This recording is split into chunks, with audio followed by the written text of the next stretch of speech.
welcome back. Well, something kind of weird's happening since this Mac OS 12.4 update, and it's actually happening to my Mini and to my Air.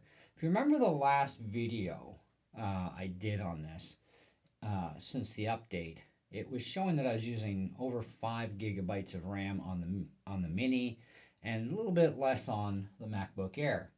Well, this morning in firing this thing up, doing the same thing, just fire up the desktop, fire up activity monitor, let it sit for a bit. Well, we're using 4.23 gigabytes of memory now out of my 16 gigs on the Mini. And on our MacBook Air, we're using 3.86 gigabytes of RAM out of 8. This is kind of an interesting, I don't know what the heck is going on here. Yeah, it's definitely interesting, right? Don't know what to tell you. I went by the initials and and voila, that's what we had gotten. Now we're getting this. I think I'm gonna have to keep an eye on this for a while, at least until the next OS update, which apparently is coming just after or around.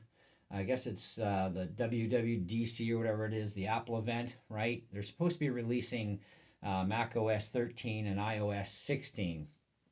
And it's going to be interesting, not just for hard drive space. Now, the hard drive space thing, that actually has not really changed. We're still, losing that extra few gigs, and, things are getting a little shyer on the Air because it is a base model MacBook Air that I have after all. Of course, I'm nowhere near base model on the Mini, but, the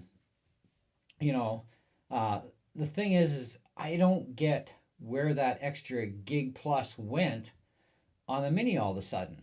It's kind of like, huh? I'm doing the exact same thing. Anyways, keep an eye on your activity monitor going to 12.4, right? Now, you should experience the exact same thing I did when you do the initial install of 12.4 and it's all done, your computer's all back up and running, fire up activity monitor, let her sit for a little bit, because it does have all those background things. It's got to load and scan into memory, and then it settles itself out, right? And it should, bounce your memory a little bit here and there kind of thing within, I don't know, a couple of megabytes, right? But see where it's at, and then run your computer as normal, everyday thing, do your programs, all that. The next day, come back to it, fire up the computer right to the desktop only, nothing else, and then fire up your activity monitor. Now, your activity monitor is part of that memory obviously being used. It wants 48.9 megabytes to itself, okay, as we can see right up in here of what it wants to have.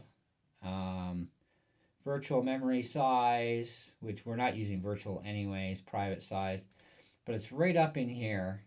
Actually it's now rotated a little bit to 50.3 meg.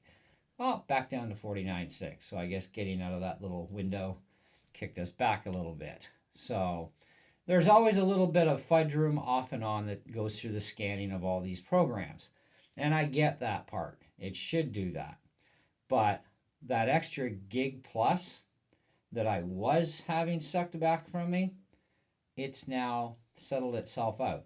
Now, still, you do have a problem here. I mean, with a MacBook Air with 8 gigs, you still got like only about 4 gigs left now. So we're at 3.87 steady right now on the Air. So we only have about 4 gigabytes of free memory to do stuff. The idea here, guys, is to stay away from swap space at all cost. I mean, going into swap space periodically here and there, that sort of thing, it's not going to really hurt anything, okay? It's not going to damage your SSD. It would take years and years and years. But if you're going into swap space all the time, now we do know that swap space is virtual memory and it uses your SSD drive or hard drive.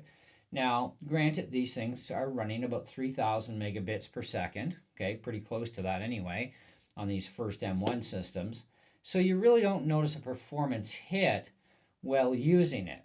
unlike an HDD drive, you would definitely notice a massive performance hit. Okay, now we all know that from years of use of virtual memory on PCs and on Macs using it on HDDs. But the SSDs are so much faster that you, in this case, on these modern SSDs, we're going to call them because of their speed, you really don't notice that hit, but you will be destroying that SSD if you're going into it day in, day out for several hours a day, etc., because you're doing heavy workloads, or you just want to run a pile of programs at once. Everybody wants to run a pile of programs at once, which never, I didn't really get why Apple limited these things to 16 gigs. Why not just 32 gigs as a beginning model M1 system? That would make sense. 32 gigs, give us 32. We'd be happy. And with 32 gigs of RAM, most people at least, or the majority of people, especially non-professionals at least, okay, would never even use that whole 32 gigs, right? It wouldn't happen. But people who are intermediate to pro users and power users, yeah, we need a lot more than 32 gigs of RAM. Let me tell you, we need every bit we can get our hands on, right? So, but in this case, yeah, it's kind of interesting. So, just thought I'd throw that out there for you. Something weird is going on with 12.4. Not sure what it is.